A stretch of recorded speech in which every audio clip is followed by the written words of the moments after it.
to chat about that and also to catch up on what the Tairisha Center is up to lately, which we do towards the end. My name is Geshi Karuri Sabina. I am assisting with the coordination of the Tairisha Center at the School of Governance, and it's a pleasure to be your chair for today.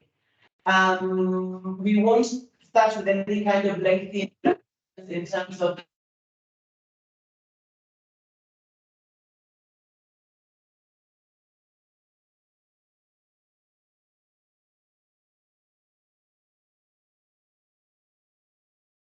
online media intervention.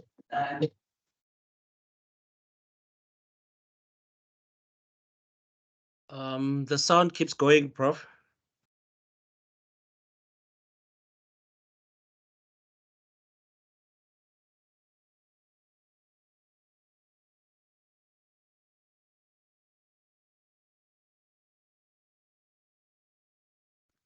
Sorry to the people online. I think it's just our main laptop has disconnected. Can you still hear me, Maxwell? Yes, I can. Okay, sorry, we're just trying to get reconnected on the main laptop. Hopefully that will happen soon. But in the meantime, I think we can continue. So sorry about that. I was just joking that that's the benefit of in-person attendance. You don't have the Wi-Fi dropping off. All right, excellent. So I was just saying that, yeah, so we will introduce make interventions after the presentation. For today, we are honored to have an international guest in the physical room with us. We've got Dr. Sandeep, who's visiting us from Punjab in India. You're welcome. Maybe later you'll get to tell us about the research you're doing at with Tswana University of Technology. Yes, you're most welcome. Lovely. So our presentation for today, and we apologize for a last minute change for those of you who are attending hoping to see TK Poet talking about state capture. Instead, you are going to be hearing an equally good presentation from Dr. Maxwell Maseko, speaking about the effects of digital technology on politics in South Africa. We will be resuming the presentation by Dr. Poe, hopefully in a couple of months. I think there was just he was called away on travel and is currently in transit. So sorry for the last minute change, but we look forward to today's presentation. Dr. Maseko is actually a postdoc fellow with the Tairisha Center who joined us, I think, just about a couple of months ago. So I need to move. Okay, is it okay? Okay. Okay, sorry about that, colleagues. Dr. Maseko is a postdoc with the Tairisha Center and holds a PhD in public administration from the University of Western Cape and has many years, 26 years of experience, working actually as a journalist with news media agencies across South Africa. His research interests are in the fields of media and governance, particularly in areas of democracy, digitalization in the public sector, protest, and civic participation. He has a keen interest in pursuing new methods of governance and innovation in the public sector during his postdoc fellowship here with us at Tairisha. And he's also assisting the center to grow its research output. In fact, that's what sees him in Cape Town, where he was presenting, I believe, the same paper at a conference. Perhaps he'll mention that as he goes into it. Dr. Maseko, without further ado, we'd like to thank you for making the time to share with us. And we welcome your presentation. All right. Thank you, Prof, and thank you, colleagues, for joining us. I'm hoping that at the end of this presentation, we are all going to sort of contribute towards molding this paper into a much more solid offering.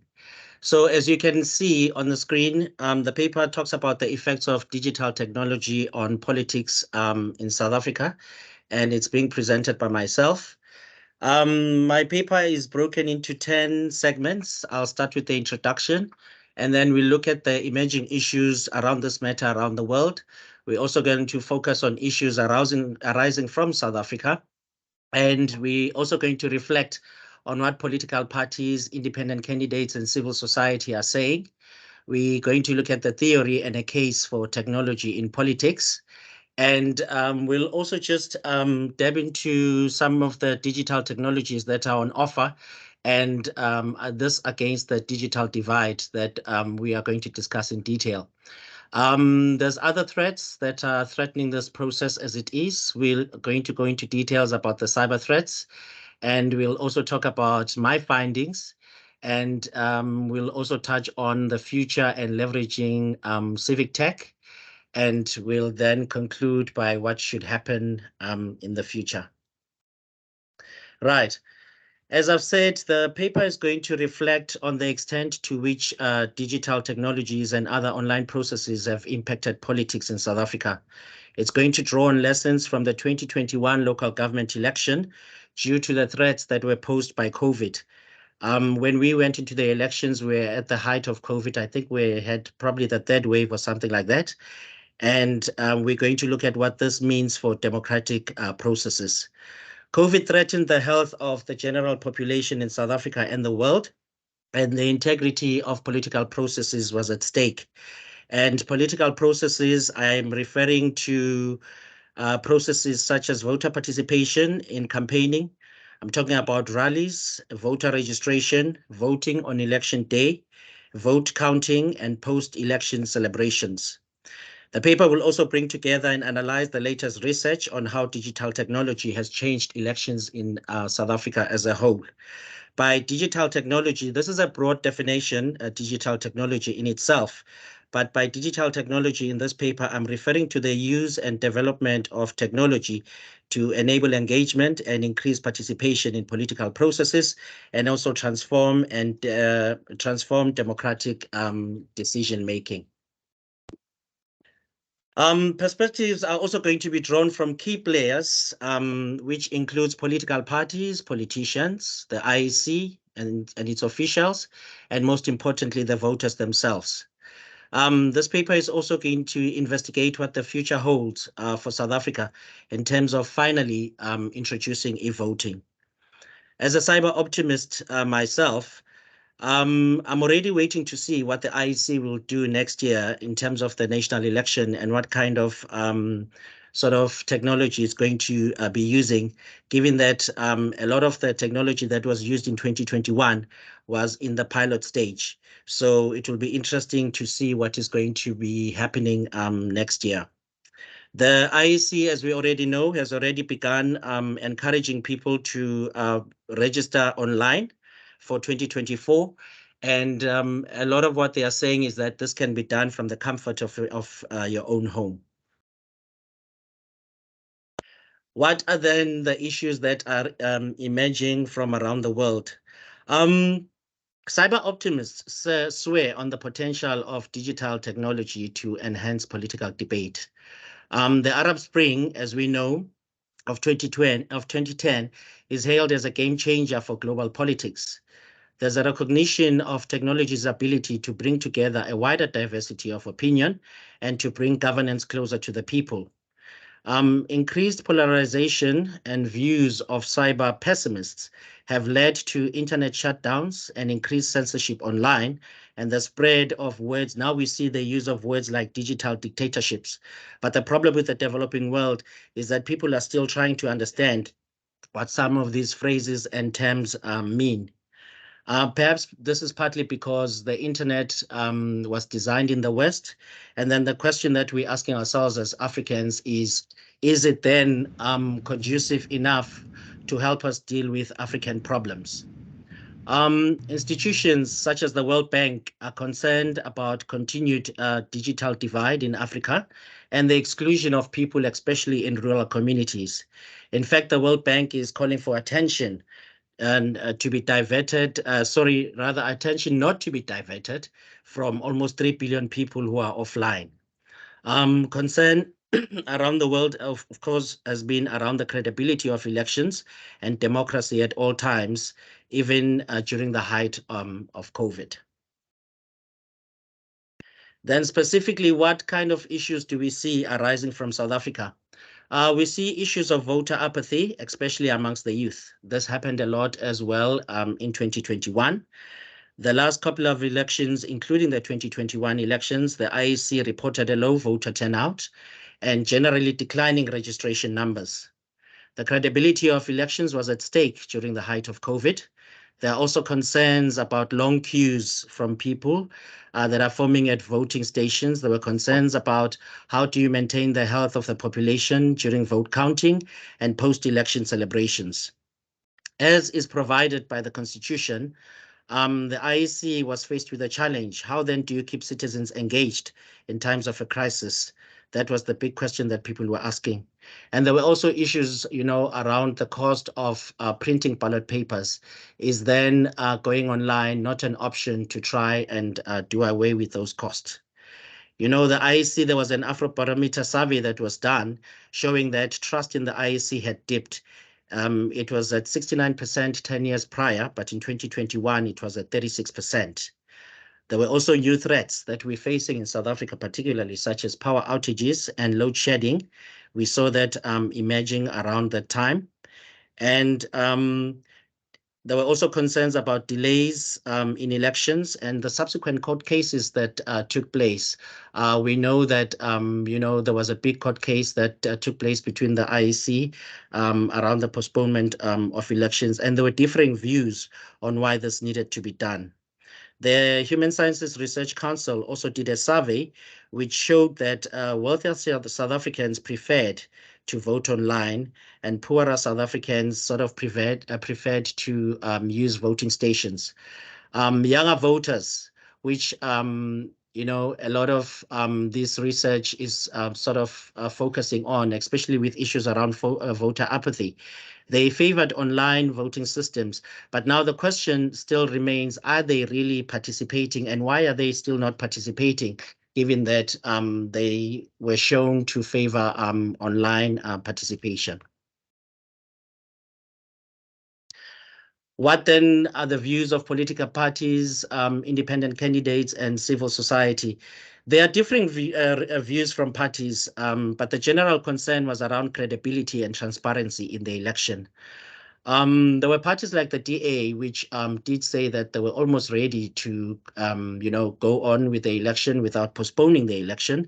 But then this presented an uneven playing field due to the pandemic, especially for the smaller political parties who don't have an online presence. What we noticed is that some of these parties, although they may then have platforms on Twitter, Facebook, and those kind of platforms, some of them really update them as often as they should. So it then becomes difficult to tell if they are really engaging with their followers or not. One party, I think it was the Good Party, that also mentioned that a problem with offline voting. I think they mentioned that in the 29 elections, they picked up the problem of malfunctioning ink, which then made it difficult to then say that a person has voted or not. And independent candidates raised concerns about the reduced campaigning time. They also raised concerns about lack of transparency in the elections. They also pointed out to the general loss of trust in the elections themselves. Civic organizations were concerned about the ANC's majority in parliament, saying that if the matter of postponing the elections was taken to parliament, would then the ANC not use this process for its own benefit, or would it consider the needs of the country as a whole before deciding what should happen? This paper is based on theories of democracy and communication society. It is around the idea that political sovereignty lies at the level of the individual, and democracy should improve the quality of citizen participation rather than influence and shape choices for citizens. So it was important going ahead to continue engagement during COVID-19. The communications networks theory also is around the fact that communication technology has made it possible for people to experience the same event at the same time around the world, and distance, distance is no longer an issue because of digital technology. What case are then we making for digital technology vis-a-vis the digital divide in political processes? The argument here is that technology's promise is not simply to automate processes, but it's to open new ways of doing things. how do we resolve the voter apathy that we're talking about and other challenges that are raised in the elections? How do we then use this opportunity presented by digital technology to try and resolve some of the issues? How can we use the so-called internet boom, for instance, to our benefit in South Africa? As we know, technological use and international connection in South Africa is on the rise in line with global trends. Statistics are showing that 53% of households have at least one member with access to the internet outside the home on either their laptop or their cell phone. There's about just slightly more than 41 million South Africans that are active internet users. And I know that this shouldn't necessarily excite us because just because people own more than one gadget at some time doesn't necessarily mean that they are using that gadget at the same time. However, based on this whole argument of opening new ways of doing things, I argue that the online political processes can work if and when applied. Already during COVID, we saw the benefits of using cell phones. National government as well, particularly the health department, used cell phones to publicize efforts to contain the virus and also to engage in and also to ensure in electoral integrity, as we will see further in the paper. Government has also been involved in helping in the establishment of Tusong centers where people can sort of access public Wi-Fi, and also public libraries as well, where people can access those kind of what should I call those kind of resources. But of course, the question remains is how many people based on the population count and population distribution, how many people actually do benefit from this. And I think what is important as we argue for this is to ensure that we don't forget about the millions of South Africans, especially that are online in rural areas. South Africa, as we know, has still issues of high data costs that remain, but there's evidence that people are buying data and using it to stay in touch with their friends and families and promote their private businesses. This doesn't necessarily mean that people are not buying data for other things. Political parties, particularly the main three political parties as well, have also seen the importance of, for instance, connecting online. The DA, ANC, the EFF are all online and they are active on Twitter, Facebook, and other platforms. Their leaders have also got their own personal accounts, which we're hoping they are using for the benefit of engaging with their electorate. But there's disagreement about what it actually means if I follow a party or if I like something that a party has posted. Does it necessarily mean that I'm engaging with that particular party?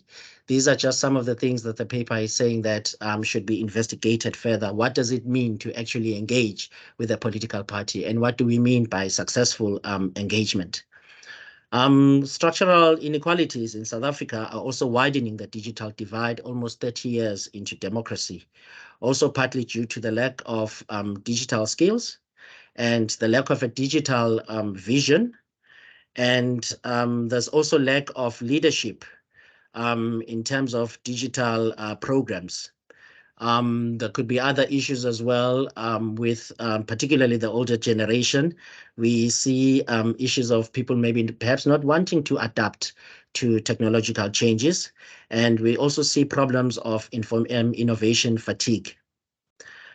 Although I'd like to sort of disagree slightly with the notion of that being poor means you do not necessarily have access. I did a study last year which actually showed me, and this was based on Khayelitsha in Cape Town, where I sort of lived full time at the time. The study actually showed that people there, although they may be classified as poorer compared to many people in the city, I found that people still find ways to connect via the internet, regardless of their challenges. And that connection doesn't necessarily mean that they are participating in political processes, but it just means that they are finding a way to sort of keep in touch with each other despite those challenges.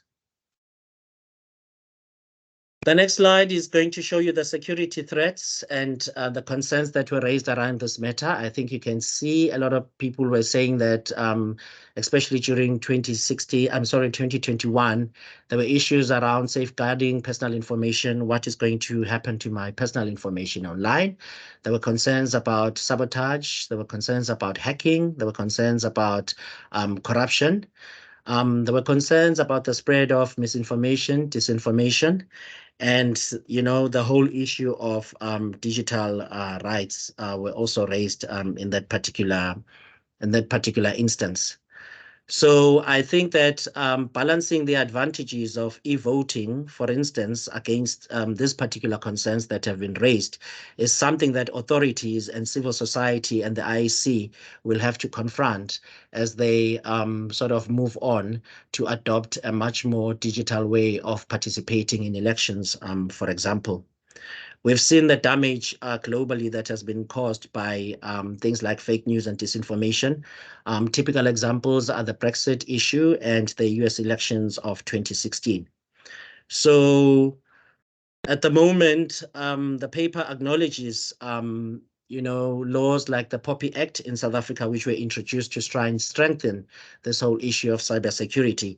But there is concerns which the paper raises about the extent to which coming up with new laws all the time will not impact things like the freedom of speech, media freedom as well, for individuals. The argument that I'm making here is that can the issues not be sort of addressed within existing criminal laws instead of trying to come up with new laws all the time? Because there's also the danger of just coming up with too many laws. And then, as we know, in the public sector, then implementation of these particular laws tends to become a problem. What then were my findings? My findings show that there seems to be political will to uphold principles of democracy. Parliament as well was seen to be taking action during COVID. They themselves decided that because they needed to continue running the country and they needed to ensure the participation of other parties within their processes, they themselves started this whole notion of remote working, which they still use even today. So it just shows you some of the seriousness in which these matters were being attended to. The IEC implemented safety measures. It was a bit of a challenge for them, but ultimately they had the challenge to ensure that members of the public were safe, those that decided to go to voting stations. And they also provided sanitizing agents in their voting stations. But at the same time, they were faced with a bigger issue of trying to deliver credible elections despite the challenges of COVID-19. What the IEC did is they piloted over 30,000 voter management devices, which I'm going to refer to as VMDs. And the implementation of, the aim of this pilot was to boost election management throughout the country. So 2021, according to the IEC, when they gave their post-election briefing, was the most technologically advanced election that they had governed so far. The VMDs were eventually were centrally connected throughout the country and helped with strengthening controls in the voting process. There are some challenges that people raised at that time. Some of the challenges were people being turned away after their details were not uploaded onto the system. But there are scholars like Murray 2021, who then says the problem was not the VMDs themselves, but the short time that the IEC had to organize the elections. He also acknowledges help and assistance from companies like Telkom and Vodacom, which implemented Wi-Fi at voting stations. The IEC also used one-time PIN verification processes, scanning of IDs to protect the integrity of the voters' roll. The IEC also noted that it had other processes like candidate nomination forms that are online, and it also had online special vote application and online party funding declarations. There are also plans by the IEC to test e-voting, which they came up with at the time, but these plans were rejected by Parliament, the Home Affairs Committee at Parliament, and this was amid fears of hacking and insufficient budgets. I think also that the committee also raised concerns about the fact that it wouldn't just be left to the IEC alone to decide on e-voting. This process required wider participation from the rest of the country. What then does the future hold in terms of leveraging civic technology for elections? Information and communication technology platforms designed to amplify citizen voices have increased recently. This we know, as research has shown. Authorities can then tap into, these civic tech sort of platforms to boost public services and enhance political processes. Civic tech and new forms of engagement can help to address issues of protest, violence, and a shrinking civic space, against other things, particularly because some researchers like yourself, Geshi, have noted that there is a level of being unresponsive, especially on the side of some governments. What then are we concluding at this stage? Manual voting, for instance, has its own challenges. There is some sound coming through. All right, can you hear me? Can I continue? Yes. All right. What can we conclude from this paper? Manual voting has got its own challenges. We've seen challenges of long queues formed at voting stations. We've seen other problems. We've seen, the fact that I think in 2019, government had, the IEC had to print about 50 million ballot papers. So one of the things that, digital voting could take care of is to actually, stop or rather reduce those kind of costs. Digital technology has demonstrated that it can foster debate and conversation about citizen engagement in political life. Authorities must consider benefits of online participation through digital technology. Perhaps the best way is to combine legacy methods and innovation ways of engagement to sort of try and ensure that as many people as possible are included in political processes. The effects that we have seen are the positive attitudes of authorities and IEC officials and the success of the pilot project online. So what is basically needed is partnerships with the IE sector between government, national intelligence, civil society, the IEC, and other role players. Recently, we've seen that Eskom is saying that we are moving towards the end of power cuts, possibly by the end of the year. But obviously that remains to be seen if that is going to happen, because ultimately power cuts are affecting, the way some technology works around the country.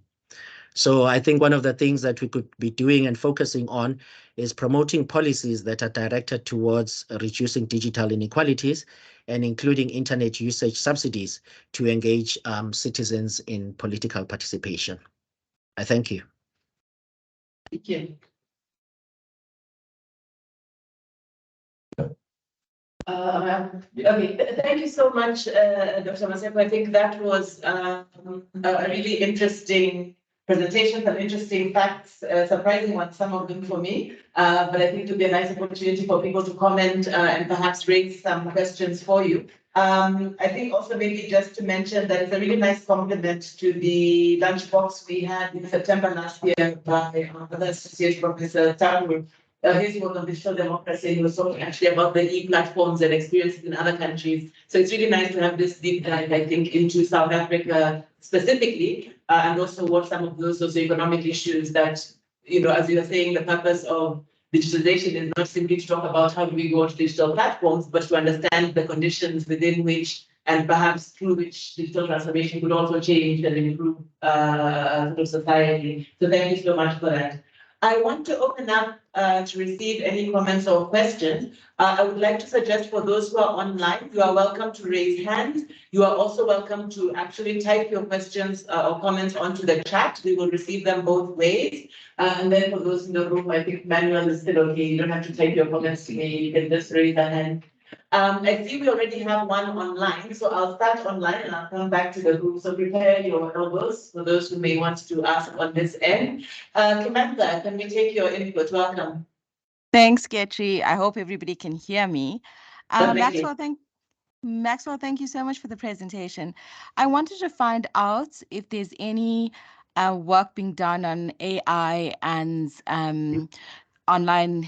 digital elections. And the reason I'm asking is I saw this pilot program that they did in the EU where they developed this game, and then you play this game, you answer 25 questions, and then the AI algorithms link you to the potential candidate. And they did this for the voting of the EU Parliament.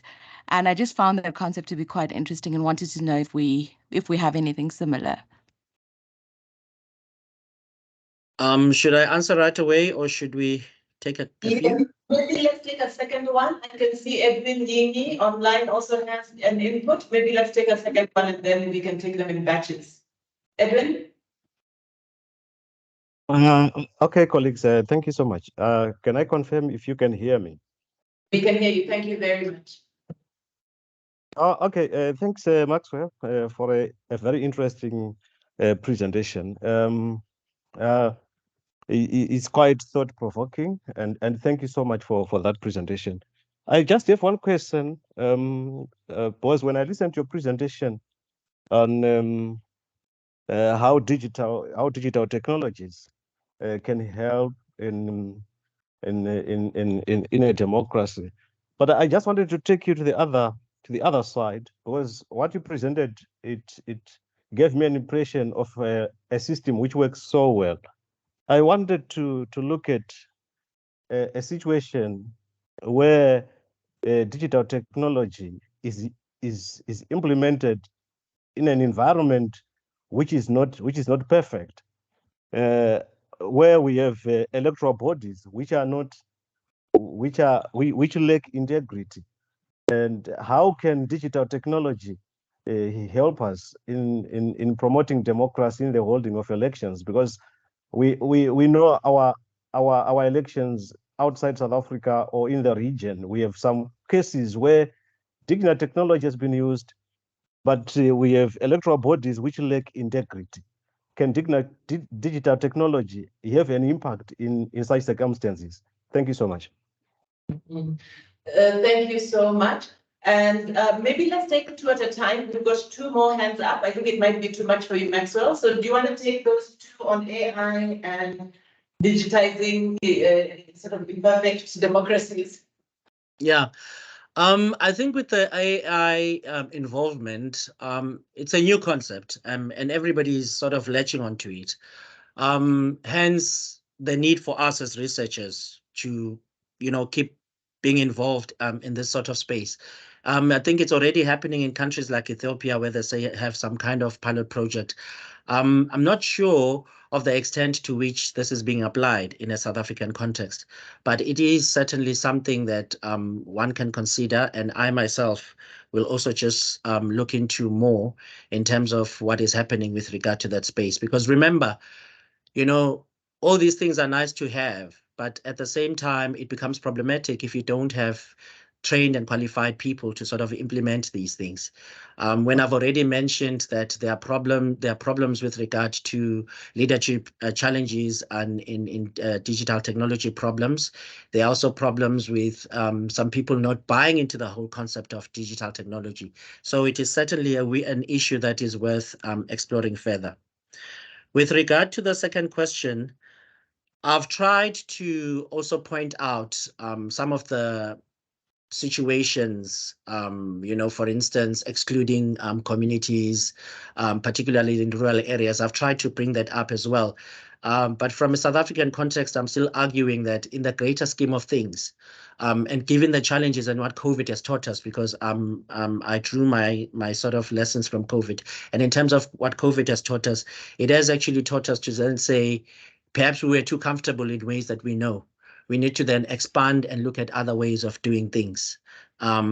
Whether then, I'm not saying that let's use one thing, I'm saying let's complement what we know against what we don't know, or against something that we may refer to as the new, So I can imagine that in countries where, there's no political will, in countries where there are issues of credibility, the challenge then, as I did highlight, would be trying to strike a balance between what we know, the traditional methods of civic engagement, against these newer methods of civic engagements. And I don't know if we can really strike a perfect balance. I don't know if something like that exists, but it starts with issues such as political will and the partnerships that those governments can form with IT companies, for instance, to ensure that there's some kind of success. Excellent. Thank you. I'm going to take the next two hands that are up online.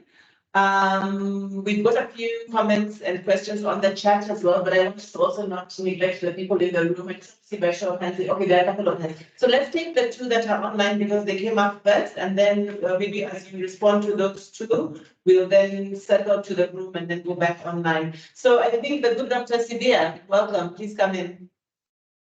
Thank you, Prof. Thank you, Dr. Maseko. Mark Twain once said, if voting made any difference, they wouldn't let us do it. I'm sure you're familiar with that quote from Mark Twain. But my question really is the readiness of the ruling party, given the upcoming election is likely to be quite a brutal one for them. I wanted to know if if you checked and if you know whether or not how prevalent digital was or digital enablement was at their own recent convention in Nasrec. And we often find that there's a very thin line between party and state at this moment. How ready are they to be accepting of a more digitized election, given the fact that it's likely to not go, many things are not likely to go their way? Interesting. Thank you so much, Terence. Next we've got Dr. Rosero. Thank you very much, and greetings from Zim. Thank you, Dr. Maxwell. I have a comment and a question. We cannot run away from the new normal, as you have alluded to, in as much as harnessing digital technologies are concerned. But just a question. Isn't also digital technologies an anachronism to democracy, given the emerging discourses of fake news, emerging discourses of the multi-regimes of truth? How do you negotiate truth in an electoral environment, in electoral politics, in the context of multi-regimes of truth and fake news? Thank you. Great. Thank you. Two great questions. Maybe back to you, Maxwell. Okay, with regard to the ANC, I didn't look at that matter specifically related to the ANC. I tried to paint a picture of what's happening in the country as a whole. And I think I alluded something to the fact that, there's been concern by other parties saying that the ANC may probably misuse its majority at parliament. That's one issue. But given just general concerns as well about hacking and sabotage, that then perhaps could answer the issue in terms of readiness to say, are they really ready? Because to a lot of people, this is still a foreign concept. And the fact that I think just from observations, what we've been seeing happening at Parliament, people having connection problems, to then say, are we really ready, even as a country as a whole, from a resource point of view, to hold this? What my paper is also saying is that ideally, perhaps in the future, you know, if anything, rather let's probably introduce sort of more resources in 2024 to help us reach an ideal at some point. I don't see it happening in 2024 where suddenly everything is okay, because digital technology comes with a lot of challenges. The training of people, do we have resources, are there enough budgets? Because budget also became a very big issue in terms of, is there enough budgets to ensure that people are trained adequately, to ensure that this kind of resources are distributed equally around the country. So I still think that there's a lot of work to be done, but I'm also saying let us highlight and acknowledge the baby steps that have been taken, where eventually one day perhaps things will come together. You can see countries like Estonia, for example, they started with a pilot study where now I think e-voting is almost the norm, you know. So hopefully with baby steps, South Africa is going to reach that stage as well. The challenges of fake news. Yeah, that's disinformation, misinformation. That's really, really a big challenge, particularly in terms of ensuring, do we have proper controls? And if we have proper controls, are people also still being trained adequately to note and to also pick up the wrong information and against the right information? So I think this is still a really, really big issue, particularly because although fake news has been there, but we've started seeing it sort of emerging and gaining popularity around, you know, the time of COVID. So I think it's still a long way to go as well in that regard. And it does involve a lot of training and a lot of conscientizing and creating awareness amongst the electorate themselves and amongst various role players to then be able to pinpoint that out when it happens. Okay, thank you very much. I was just thinking as you're responding to Terence's question, what we learn from contexts like Brazil or other places in the South that have also gone this direction, but may also have maybe not always the most clean behavior when it comes to our electoral democracies. So maybe at some stage we'll get to chat about that. I have two hands in the room, so maybe I can start with Sandeep and then I think Rosie has in here. We can take this. Yes, very good presentation. I like this presentation very much. I think I'm audible. May I continue? Yes, you may. Yeah, it's a very good presentation, which I feel from my behalf, because I'm an economist, and I feel that it's a very good presentation. You haven't touched the political things, but also economic things. But I have some queries which I want to just ask and to clear my views regarding what you presented. First of all, if we talk about the democracy, the word of democracy means by the people, for the people. Mm-hmm. And when we are saying that for the people, first of all, we have to think about whether digital technologies are available or reachable to each and every person. This is a big challenge. If it is not available to everyone, means we are not claiming democracy. We are targeting only few people. Means this is my main concern. Second thing, as you yourself has mentioned that digital technologies are reliable or not. When there is a duplicacy in social medias, how can we use that social medias for the elections, digital election? This is my second point. Third point, you have used the word digital transformation vis-a-vis digital divide. I'm confused about that. I just want to clear that. How you put the differences between digital transformation versus digital divide. I have some other views also, but I think once you will give me the views of these three questions, I can get a glance on that also by myself. Thank you so much. Okay. So quite enough issues around access and inclusion. So thank you so much for that. Yes. Thanks, Vicky. Thanks, Dr. Maxwell, for a very interesting presentation. I think just linked to the previous question in terms of what voters want, demand from the system, and also there is an issue around voter reluctance in our country, and I don't know if that's only an issue of the push factors around long waiting times at voting stations and things like that. So how, in your opinion, would digital technologies promote more people to want to vote, especially the young population group? And I also read a study, I can't remember who the author is, that said that there are particular groups in South Africa that are reluctant to vote. And those are young Indian people and young colored people who are quite educated. And they presumably have the most access to devices and technology and are most likely active online. So how would you see that linked to proposing e-voting, and also how could civic tech tools allow for more civic engagement so that we have a healthy turnout at the next election? The next election cycle is coming up after that. Well, I like this. So what do we do about those who don't have access and want to vote, and then those who have access and don't want to vote? Thanks. Yeah. Over to you, Maxwell. Okay, I'm going to start with the previous ones. And I just want to talk about the transformation vis-a-vis the digital divide. I think what I needed to say there was I was making a case of why we need digital transformation, because I'm a cyber optimist myself, right?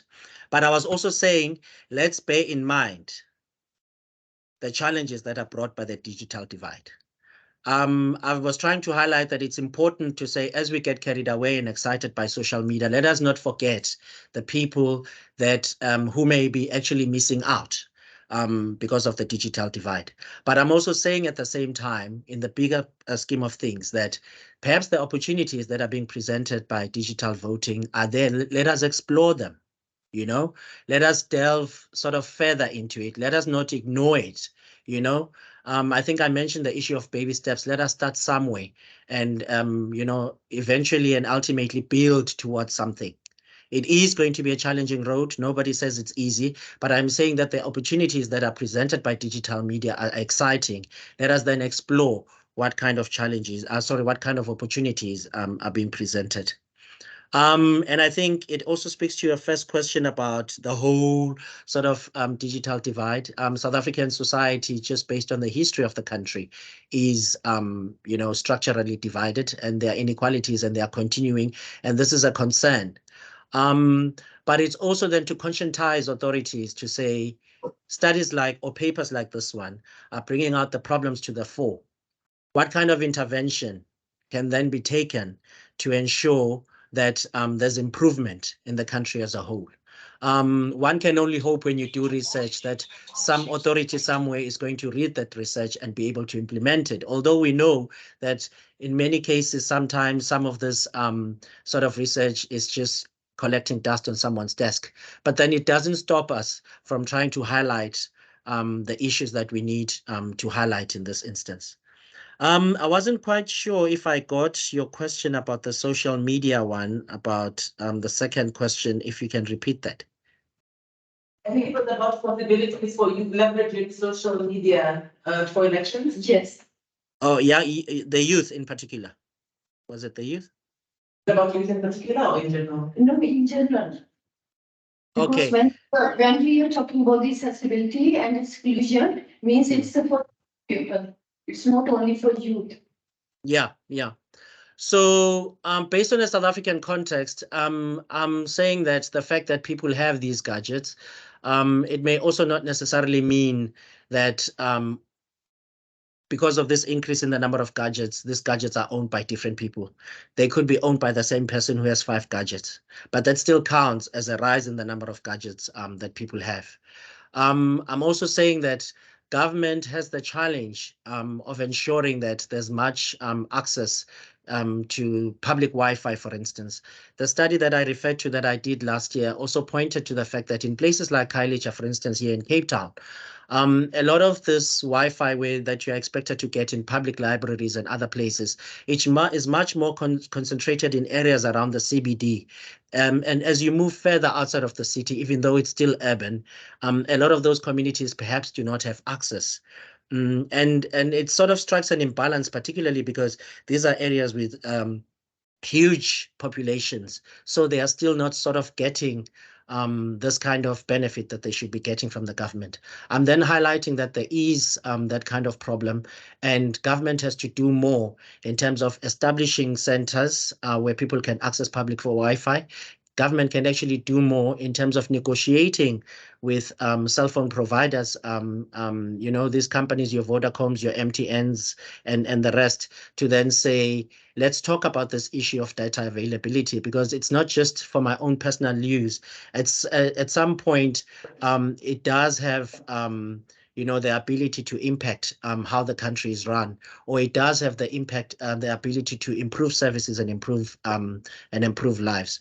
But I think they can only do that once they are conscious and they know what the issues are that are happening in their societies, right?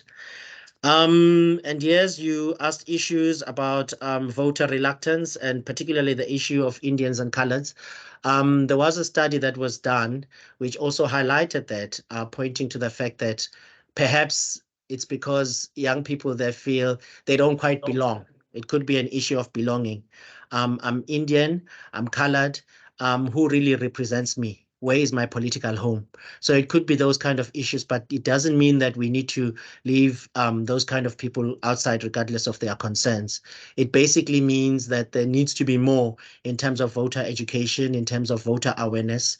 What are the benefits of the country to the country, and what are the benefits to democracy if you take part in an election? Ultimately, you are voting for people that are going to represent you. You're voting, you also have a voice as a citizen to then shape the kind of policy that is being implemented in this country. Then I think the idea is to say to young people that feel they don't belong somewhere is that don't lose out on an opportunity to change things. Don't lose out on an opportunity to have a chance to pick your own representatives. Okay, so I think we're getting to the end, and we've got one hand that's up. We've got Ewan Sutherland online. I'd like us to take that as the final question if there are no other burning ones in the room. But before we do that, maybe just to recognize some of the ones that have come through on the chat, some of which I think have already been responded to. There's one around, I think, that you've sort of responded to already by Simangile Dlamini about how can the IEC really convince the electorate to adopt e-voting, and I think the reference there is to issues of lack of trust. So that's one I think you've spoken to a little bit. We then had Rebaone asking about whether your paper considered the issues of data costs, which I think you just spoke to just now. If we were to speak of online voting, I think similar to the issues being raised by Professor Sandeep, that is one of obviously the barriers to participation. We have two by Dr. Thabo, and I think the first one you had spoken to, but the second one raises a dimension where, and I think it's an interesting question. He says there's survey evidence from the HSRC that seems to show that there's considerable evidence or concern, that the introduction of e-voting technologies could lead to fraud. And in fact, several EU countries and advanced democracies have tested e-voting technologies and then moved away from them in favor of continued use of traditional manual voting. What is your comment on this? So I think that might be one you want to comment on. And then finally, we have, I think, Alizwa raising a similar question to what Yes did about voter apathy. What are the strategies for dealing with that? And then finally, one by Hops here, which says, what are your thoughts on what can be done to ensure integrity and increase of reliability of online polls if the IEC should consider online voting? So I think there are two there by Hops and by Dr. Thabo that you might want to comment on. But while you're thinking about that, let's take the final verbal one.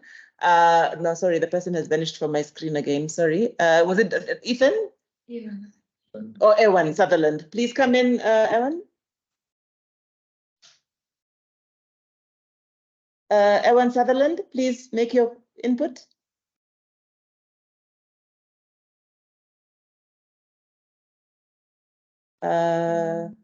Is he struggling to? Are you muted, Ewan, perhaps? We can see your hand, but we can't hear you. And we saw you briefly. Can you hear me now? Yes, there you are. Please come in. So there's more. I have more than one mute button. I think Maxwell's got a lot of questions to answer from I would begin by an observation as a cyber pessimist. I don't think I can see any evidence any longer in North Africa of a spring. It has all reverted to what we had before, if not worse.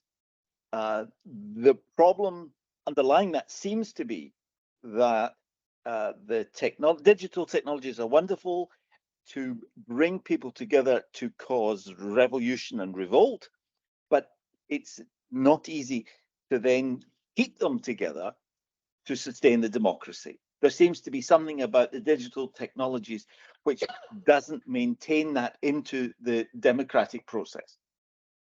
I'll leave it there. Okay, that's a powerful one. So maybe I think if we can, and we probably only have time for brief responses from you, Maxwell, but so that's a good question about really the capacity of digital technologies to sustain change and some of those shifts that we need. And if you have time, you could comment on the two, the one of IEC and the one about what about countries that have gone this direction and then moved back?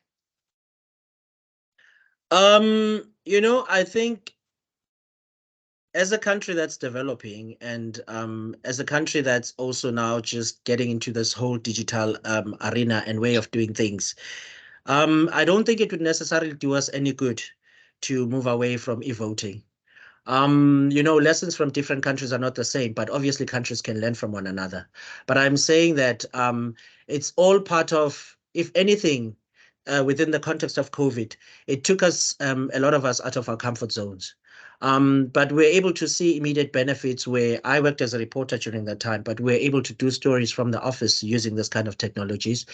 People were able to do learn online using this kind of technologies. So I'm saying that, you know, there are opportunities to be explored there. And an ideal, perhaps, situation for me is not to necessarily do away with traditional methods of participation. It's to then try and combine the two so we can get the benefits of both worlds. I'm not really advocating for, you know, do one and do away with the other, because there certainly are people that are going to be left out at some point. But then it's to then say, let's tap into the opportunities that are presented by this, because ultimately, especially people in cities, they live busy lives, you know, but it's still, you know, given the fact that, you know, there's this opportunity, they may still want to explore this kind of opportunities. So what I'm trying to say is that let us try and see if we can get the best out of both worlds. Yeah, the issue of the Arab Spring and you know, encouraging revolt, it's not a new one raised by this paper. There's always been, in fact, there are three schools of thoughts among scholars. You've got cyber optimists, you know, those like myself that say that let's tap into the opportunities presented by this. You've got cyber pessimists that obviously think that, no, this is not going to work. It's a waste of time, really. There are other benefits from a personal level, but from a democratic point of view, there are challenges. But then you also have got cyber realists that are sort of caught in between to say, okay, I'll dab into this side when it works and I'll dab into the other side when it doesn't work. So I don't think it's a conversation that ends here now and today. It's an ongoing sort of conversation that also needs input from various sides and the different sides to actually show cause why one side doesn't work and why the other works. So I don't think, I think it's an ongoing debate. It's been a debate that's been there for a while, but it sort of makes it interesting because either side, if you fall on either side, it still makes you think more about what needs to be done to achieve a final result. Great. Thank you very much. I think that's all we have time for. I'm sure we could have delved deeper into a number of these questions. I'm sure there are more questions, but thank you everybody for your patience. We try to keep it to an hour so that we don't lose you. I'll sneak in a comment, Dr. Maseko. The question I would have asked had to do with one of your very interesting findings, which is that poorer people wanted to vote in person. And I really wondered, do they really want to vote in person, or is it those other obstacles that cause them to say that? To me, it was a very strange and interesting find. I wondered about its validity, but also its implications, if it were true, that actually people of lesser means prefer to do it in person. So that could be an interesting one. But thank you so much for this presentation. I think we've delved into a number of issues that are about the digital changes, obviously in thinking about digital democracy, but also into questions that are really about the conditions within which we find ourselves and what that means for this kind of digital shift. We thank you for your well-presented presentation and for your time. Thank you so much. Thank you. Thanks. In our last minute, our tradition is to give some quick updates from Tayarisha. I don't know if 1 minute will suffice because I never speak fast. So what I thought I would first of all say is that Zibusiso just reminded me that we celebrated 1 year of the seminars last month. That would make today's seminar number 13, which might explain the problems we had with organizing today's seminar. But I think you saved the day nicely, Maxwell. It didn't feel like a Friday the 13th or Thursday the 13th. Yeah. So thank you for that. And congrats for those who continue to attend. Our next dialogue will be or seminar will be on the 3rd of August, where we hope to resume the speaker who had been slated for today. So Dr. T.K. Poe, who will talk to us about commissions of inquiry, hybrid hollowing out of state governance. And very, very briefly, if I could just say, there's a lot of stuff going on at Tayarisha. Please come around and have a cup of coffee if you want to hear more.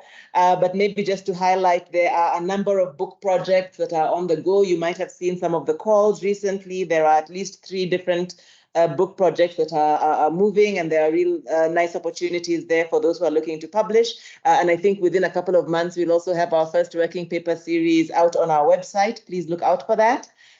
We will soon advertise a Futures Literacy Masterclass that we are doing with at Future Africa with the University of Pretoria, scheduled for August. So if you're interested in anticipatory governance and futures literacy, please look out for that. It will be on the 15th to the 18th of August. I mentioned last time that the Civic Tech Innovation Forum and the Journalism and Media Innovators Festival is coming up in October. I hope registrations will be opening soon. We hope. So please do look out for that. It's a really nice opportunity to see what some of the people that Maxwell mentioned, the civic innovators, are doing in the tech space, and that will be held at Simolochong. We also have 2 vacancies coming up at the Civic Tech Innovation Network. So please keep an eye out for that if you are an excellent civic tech job seeker. We also have initiated a process of having a Tayarisha student cohort, a collective where we want to invite our master's and PhD students who are interested in sharing and supporting with each other as they go through their research. And so that, I think our next session is in September, 28th of September. So if you are a master's or PhD or soon to be student, please feel free to contact us about joining those sessions where I think we'll get some nice mutual support and just seeing what other people are researching in the space. I think the postdocs are also organizing themselves. So if you're a postdoc and you're interested in finding your fellow postdocs in the digital space, please do connect with them. I think that's all we probably have time for. We are over by 2 minutes. We had a really nice community online today, maybe the biggest we've had. Thank you so much, all of you, for attending. Thank you, Dr. Maseko, again. Thanks to those of you in the room, and have a wonderful rest of your Thursday. Bye. Thank you. Bye-bye.